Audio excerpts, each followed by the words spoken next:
Hi, Homeworthy. I'm Janie, and this is my home in Atlanta, Georgia. Come on in. I'm excited to show you around.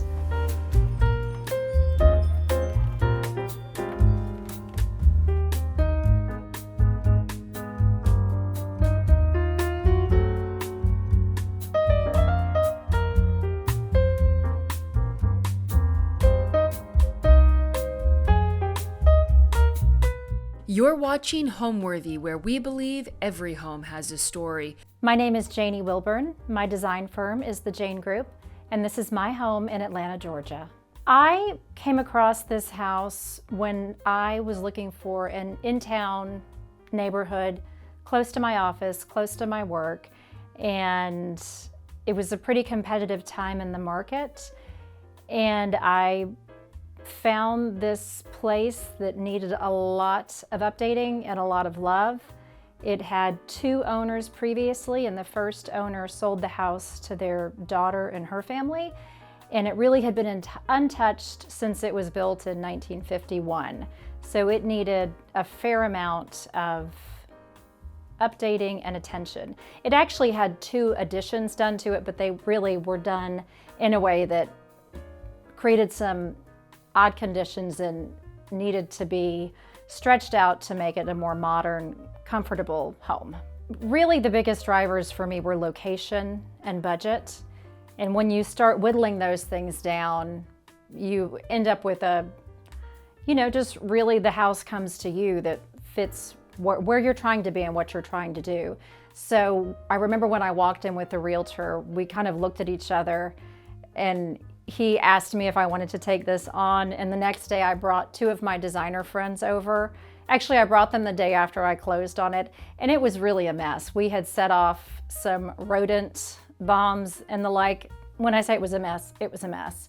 And so there were some creatures that were belly up around the house, and one of my friends, Daniel, just gave me a look, and I don't think people thought I had the appetite for this. So it was not a full gut job, but it was pretty close to it. As I said, there were some ramshackle additions that created smaller rooms that really didn't suit any sort of modern furniture. So I essentially opened up the additions they had done in the back of the house and made a proper primary bedroom suite with a nice bedroom, closet, and bathroom.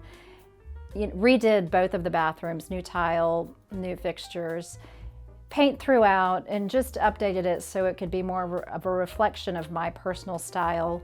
There were a couple of things that I added to give it some architecture because it's a pretty typical bungalow house. It's square, doesn't have a lot of molding and trim, which is fine because I have a lot of stuff, a lot of things as you're seeing that give it detail and color and life.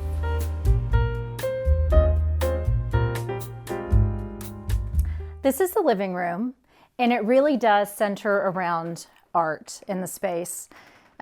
This is my very favorite thing in the whole house. If there was a fire, I would grab the cat and the dog, my passport, and this piece of art.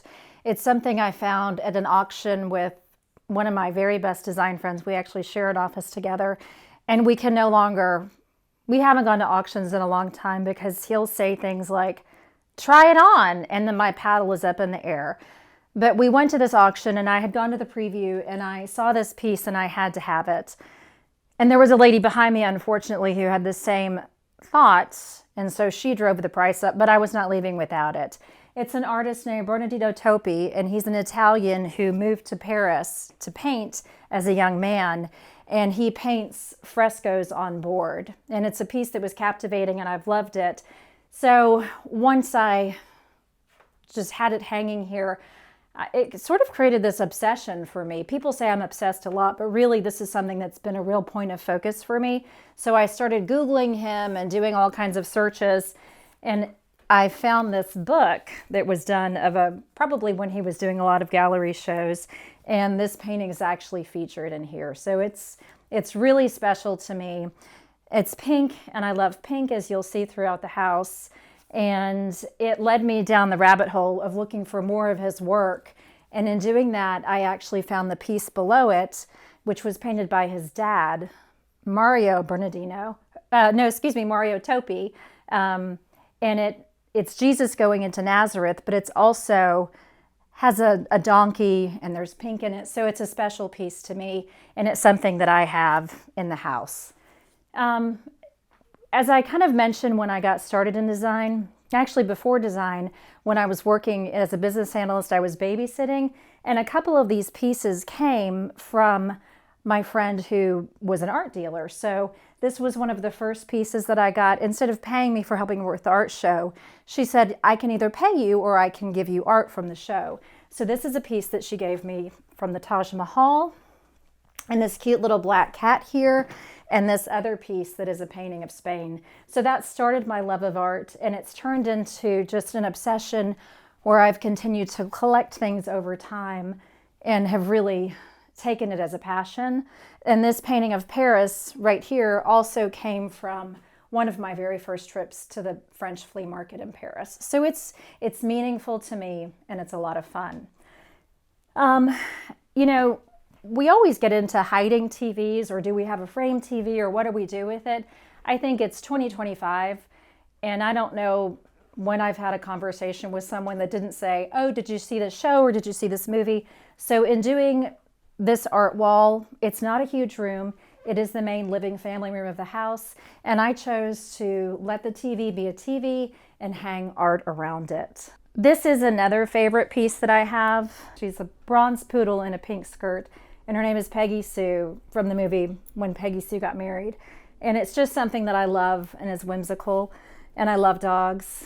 And this is Juniper right here on the sofa. Juniper, can you say hi?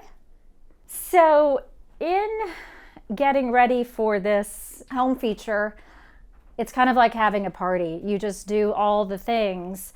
And one of the things I needed to do was have some new upholstery pieces treated with microseal, because when you do that, you should be able to clean anything but lipstick and Sharpie off. I always tell my clients that's not a challenge. So the guys came and I said, and we work with them all the time. They clean rugs, they do all kinds of stuff. I said, did we do these chairs? And he said, well, I don't know, but let's do them. So this is a fabric from Jim Thompson called Tibetan Sun that I have loved from the first time I saw it. It's pink and taupe, which feature strongly in this house. It features in that painting. And the first time I used it for me personally was when I lived in a tiny carriage house about 15 years ago. I made a panel behind my bed, and I had about 2.5 yards that I forgot were under this cushion. So when he pulled the cushion out, I thought, oh my gosh, what if I had a skirt made out of that? So I called an alterations guy that I work with all the time. His name is John, and he did work for me in the show house. I said, can you make a skirt? He said, sure, when do you want it? I said, Tuesday. He said, okay, bring it in. So now I have a chair that matches a skirt, or rather a skirt that matches a chair. So they're actually not antiques. They're new, made to look old. And I found them, recovered them, and made them something that I've had them for quite a few years now, and they're kind of a treasure. So now I have a skirt that matches, which may be a little bit weird, but I think when you love things, you just sort of love them and go with it. So another thing I did when I moved into this house, you know, there's not built in the 50s, this neighborhood was built for GIs coming back from the war. So there's not a lot of architectural detail, and there's not a fireplace in here. There's not really a moment. One thing I wanted to do was have, at the time I also had a cat. I still have a cat, but kittens are so naughty. And the guy I used to have, his name was Figaro, and he would knock things off. So I knew I needed architectural feature in this room, and I needed a place to put all the things so the cat couldn't get to them, so they wouldn't get dusty, but also so that it organized a collection of small pieces, which can be a challenge if you're a collector and you just see things and you have to have them. So each area sort of represents a little vignette of something in my life. But one thing that is kind of special to me, I think it's actually pretty cool. It's a piece of the Berlin Wall that we were living in Germany until I was a teenager, and we went when the wall came down. So this is my sister and my dad in his uniform. Actually, this is him in his Class A's, I forgot. But this is them together, and this is the Berlin Wall. And the odd, sort of sad story is there was more of this in the shed at my parents' house, and somebody was helping them clean it out, and they thought it was just old concrete and they threw it away. So I'm the only one in the family that has a piece of the Berlin Wall here. So I think collections don't always have to be really fine things. They don't have to be important things. They have to be things that are personal to you. This is special to me because it's such a strong political statement, and it's also part of history. But there are lots of other things in here that are meaningful to me. For whatever reason, I keep buying things with horses. I don't ride. I'm fascinated by animals. So there's a little metal sculpture. There's an etching of a horse back here. There's just a lot of stuff in here that is special to me, meaningful. And when you put things behind glass rather, it sort of organizes them and forgives a multitude of messiness. Really, the last special thing in this room is this darling little chair I bought at the flea market in Paris. I had never upholstered anything in this fashion before. Usually we just do the seat or the back if it's meant to be fully upholstered. But this chair actually, it's cane on the back. And when I bought it, it was actually upholstered in the same fashion. So they took the fabric, they put trim around it and a fringe at the bottom. And the colors really didn't work in the space. So I found this beautiful Zimmer & Road cut velvet in the pink and the taupe that I love so much. And I really wanted to honor the original integrity of it, so I upholstered it in the same way that it was originally upholstered. It's small, like a lot of antiques are, so it's over here in the corner, so nobody should really sit on it. And it's kind of a great place to set a bag down, and it's also just a pretty moment in the room. My own personal style is centered around art and objects, and found objects in particular. I started collecting art years ago when I was actually babysitting for someone who had been a lawyer and who had a career change and became an art dealer in London. And I was her nanny, and I was helping her put together this art show. And that really gave me the confidence to buy things because I liked them and because they had integrity. And I started buying pieces one at a time, and it's sort of become an out of control obsession, as you can see in this house. And that really has informed so much of what's in the space. Where the house lacks architecture, the art really makes up for it. And the furniture that is around it, I like things that have purpose and meaning and are intentional.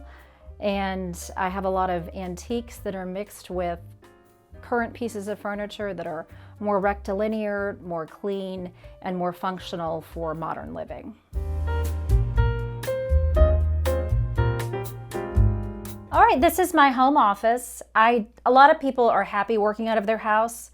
I am not one of those people. As much as it pains me because they make us crazy, I love people. I love connecting with them, and I love leaving my house to work. But I do need to have space when I'm here on the weekends or the evenings or the random occasion when I do need to be at home. So this is a light, bright space where I can get some things done. I also have a little stationery hobby that used to be a business when I had more time. So when I show you some shelves, you'll see where that all came from. But these chairs are old friends. They were the first prototypes that were built for Suzanne Kassler's line of furniture when I worked for her. And I got to buy them after the showroom was cleared out for the next phase. So there are two of them in here, and they had been in a tired old linen. And so I recently decided to just carry on the pink theme. So there are two of them in here in a beautiful Cowton and Tout, again, pink and taupe stripe. So there are two of these. The desk is actually a monastery table that I bought from the flea market in France. So you're getting to see a theme here.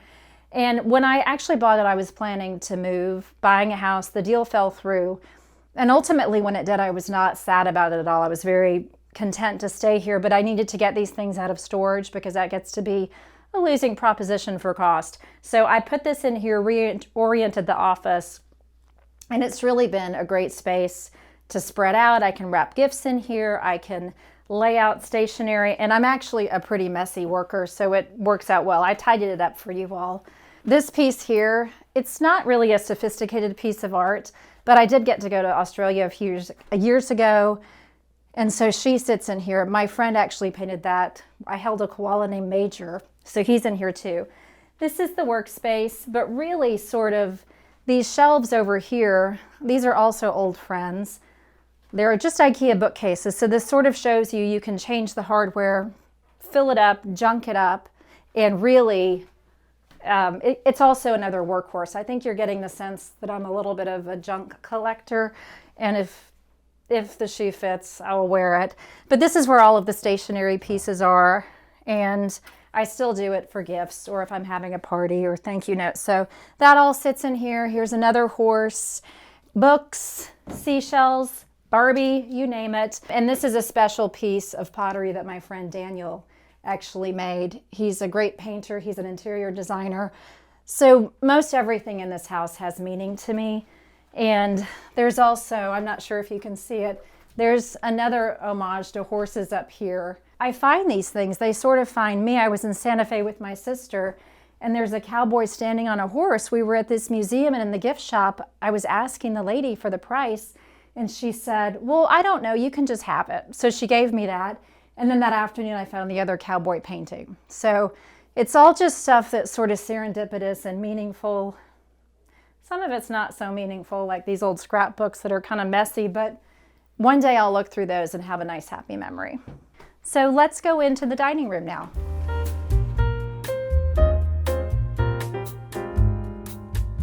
This is my dining room, and because we're not really formal people, I sort of think of it as a multi-purpose room, and it's sort of the gateway to the rest of the house. There are a lot of things in this house that I acquired during show houses, which are really fun to do. They're super stressful. It's a compressed timeline, but some of my most beautiful, meaningful work has been in show houses because it's completely my input, which also makes it really hard. But I'm sad at the end because the room comes apart. So there are a lot of things in this house that are from show houses, and this chandelier is one of them. So instead of thinking of it as, which I used to, my house is the place where show house items go to die, it's actually where they come to live. The scale of it is really big for this room, almost too big, but it's the anchor point, which ironically is on the ceiling. This is a table that we can pull chairs in, seat people around it, have really cozy, intimate dinners, but that doesn't happen incredibly frequently. So I've chosen to use it more as a library table. Right now, there are just some beautiful flowers on it. I try to keep it inspiring. And this wall is really more homage to Paris. So there's an antique map of Paris here. These are a pair of chairs that I also found, you can guess, at the flea market. And when I got them home, we brought them in the space. They sat in the office for a while. We moved them around and then pulled this piece of art off of the wall to kind of, obviously Picasso has a relationship to Paris that's very strong. So it sits in the middle, and then the mat is actually the same color as the paint on the chairs. It just happened to be that way. It was a little bit serendipitous, but I also think as a designer, we're constantly moving things around, reinventing them. And for me, this is just, it's really the conduit that I walk through every day, going to the kitchen, going to the bedroom, leaving the house. So it's a pretty functional space for me that is part of everyday living. I didn't come to design as my primary focus coming out of school. Growing up, I wanted to be a journalist, a lawyer, or an interior designer, mostly because of that TV show, Designing Women. So I went to school and got a degree in English, and I had the intention of going to law school. And I didn't do that when I graduated. I always thought I would go back and become a lawyer, but I moved to Atlanta to work for Equifax, which turned out to be fun in many ways. I was traveling to Paris. Capital One France was my client. So within a very short time, I had been to Paris probably 4 or 5 times within 8 months. So that was really a lot of fun. And I grew up in Germany because my dad was military, so it was a very comfortable thing to me. But it was during the crash in around 2003, and my entire department was eliminated. And I was also in my early 20s, so I was babysitting and making great money babysitting as you can. And I sent my resume to all these ladies I was babysitting for. And one of them said, oh, there's a girl in Catherine's mom's class. You need to call her. She needs an assistant. And I thought, assistant? I'm a business analyst. But I called her, and it was Suzanne Kassler. And from there, that really took off, and that's how I ended up really finding that I did have a talent and a passion for this. And I was able to combine the business acumen and the analytical side of my English and my writing, and then the technical work I had done as a business analyst, and started a business. This is a bungalow. It's very simple. It's a rectangle. There's not a proper foyer. You walk into the living room, which to me is just a super casual and fun way to live. The office is adjacent to the living room. I think originally it was the dining room of the house, but there are not a lot of hallways and moments as we like to create for our clients. So the spaces really have such a strong connection to each other. It's not open concept, but it has the same requirement for the spaces to flow from one to the next. So you go from the office into what I use as my dining room when I do entertain, but it's set up more like a library. There's a beautiful table and a really big chandelier. And it's an entry point into the kitchen, it's an entry point into the master suite, and it's an entry point into the guest areas of the house. As I said earlier, I did expand the renovations that the previous owner had done to give it a full primary bedroom suite. So a good closet, a good bathroom for what is appropriate for this home. And then if you go down the hallway before that, there are also 2 guest bedrooms, which are really fun because my niece and sisters come, and everybody has their own space, and it's a cozy home, but it's pretty and it's functional, and there's a brevity in living in a smaller space. It's easier to maintain. So we can go into the kitchen now.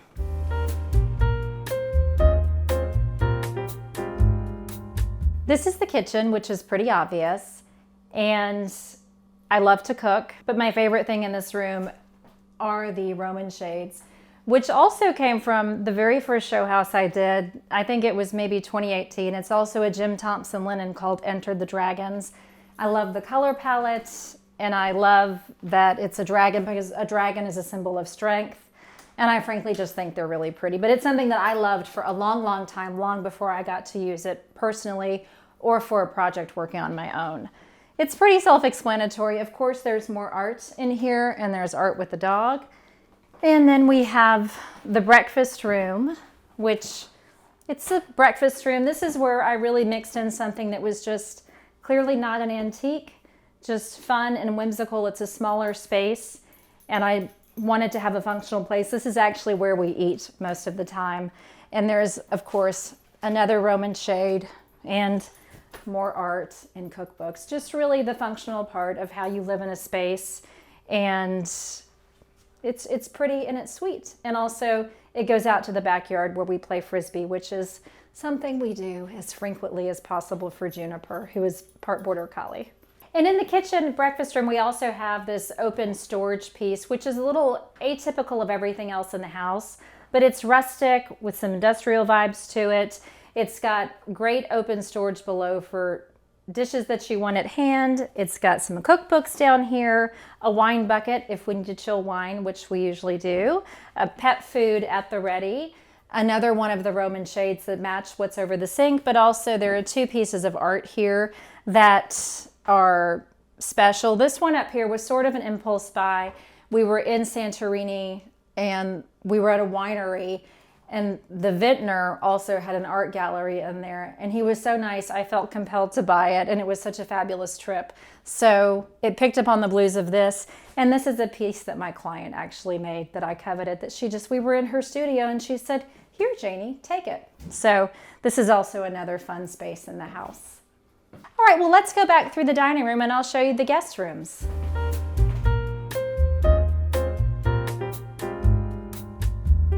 Let's go into the guest suites of the house. This is Caper. He's a pretty social cat. We found him, he was napping. But this hallway is actually off of the dining room. And as I mentioned, this house has so much stuff that is actually from a show house. And this Hunt Sloanum rabbit print is something that I just really thought was so fun and whimsical. So I put a black and white tile in this bathroom and painted it pink because I couldn't help myself. But the real surprise is behind this door. This was an old tiny bathroom, and we had an odd condition where doors backed up to each other. So we took the door off and put the same wallpaper on the backs.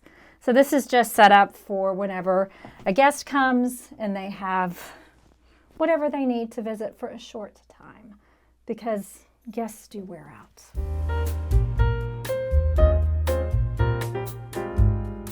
This room was sort of the repository for stuff that didn't have a place to go for a long time.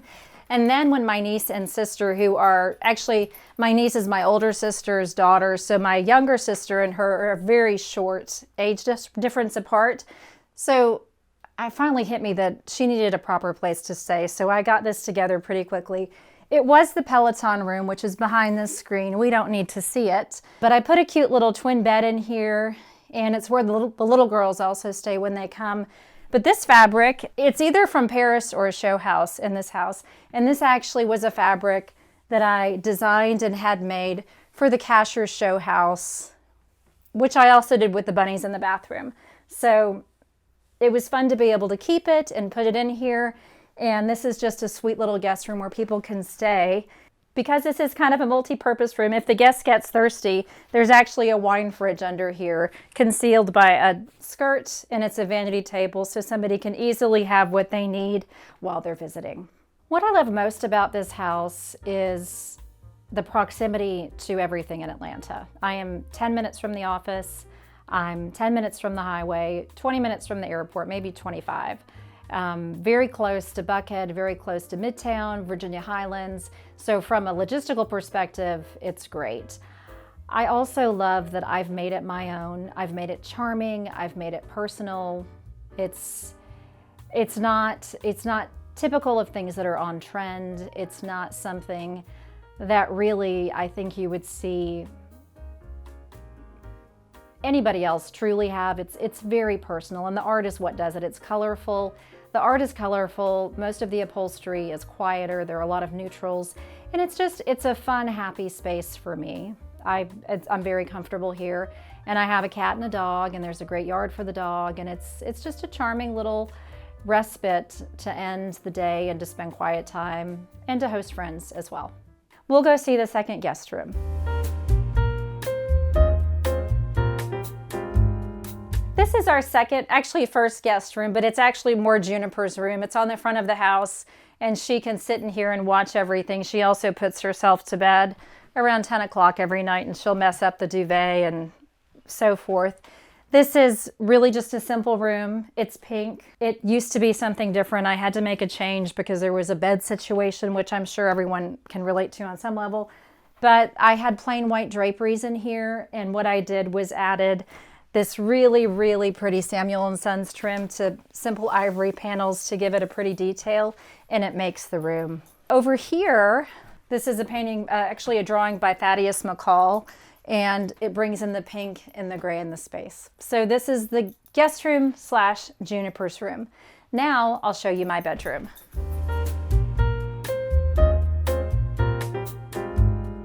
This is the primary suite of my home, and it recently got a little bit of an upgrade, which made it feel so ethereal and calm. And it's this beautiful chinoiserie wallpaper from Kravitz. But art, again, is the star of this room.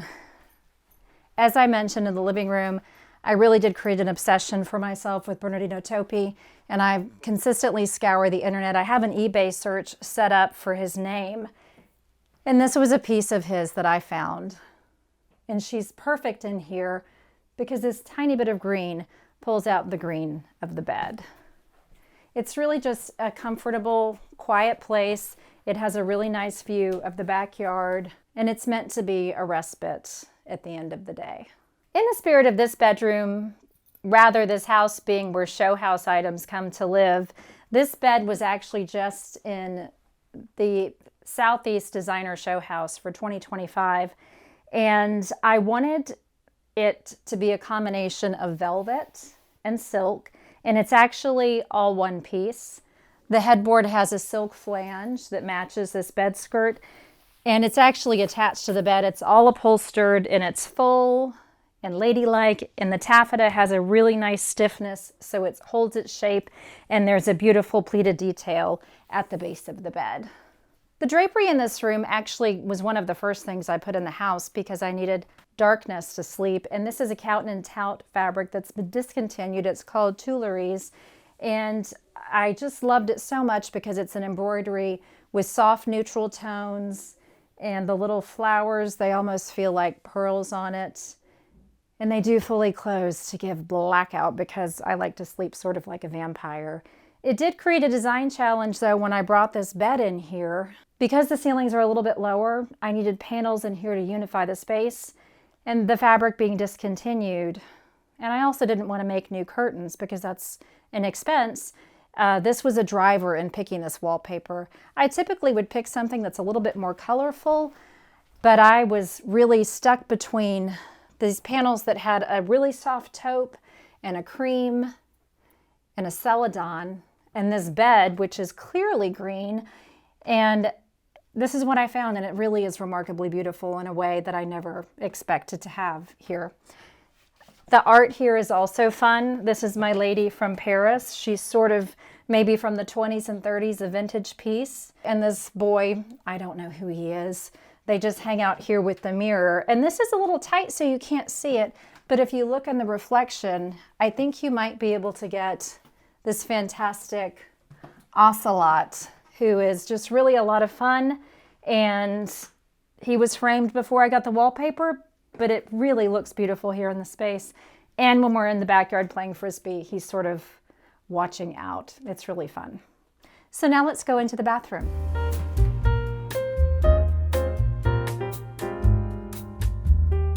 This is the primary bathroom, and it's a small space, but there's a lot of functionality in here, and there's a lot of pretty things. This Roman shade matches the one in the hallway, and it's a Lee Joffa Greek key that pulls out the really warm gray in the countertop. And there's also another Cotton and Tout linen sheer on this beautiful shower curtain.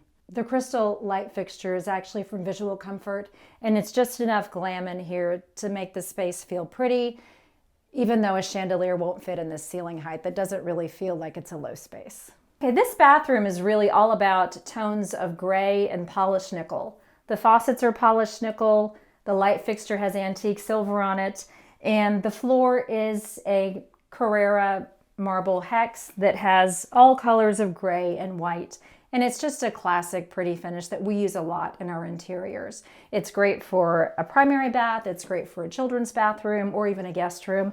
The hardware on the cabinets is also polished nickel and glass, and it's just a really soft, elegant touch. And of course, it wouldn't be my house if I didn't have art on the wall. As you can see, we're running out of space, but these are 3 pieces by the same artist, Amanda Dukes Jennings, and I found her randomly years ago at an art fair, and she had these pieces, and I loved them. And then she has sort of resurfaced recently in my life, like 10 years later. So when you find things that you love, I think you should buy them and incorporate them in the way you live. There's also one of my very favorite art pieces in this bathroom over here on this wall. This piece is actually one of my very first flea market finds. It was the first time I went to a flea market by myself in the early 2000s when I was working for Equifax. And it's just this really sweet little boy with his mom in a proletariat uniform. And I just love the saturation of the color. So it really is the most colorful piece in here. But every day when I'm getting ready, I look at it and it just brings a smile to my face. Home for me is where you end up at the end of the day when things have gone well. You can come home and have a glass of wine, take a hot tub. When you're tired, when you just pour yourself onto the sofa. For me, we go out in the backyard, we play Frisbee because Juniper is Frisbee obsessed. Home is a place of quiet reflection. It's a place for celebration. It's a place to be in a world that's really chaotic and noisy. And for me, I just find, especially as I get older, I want space and quiet and I want to be surrounded by pretty things that mean something to me.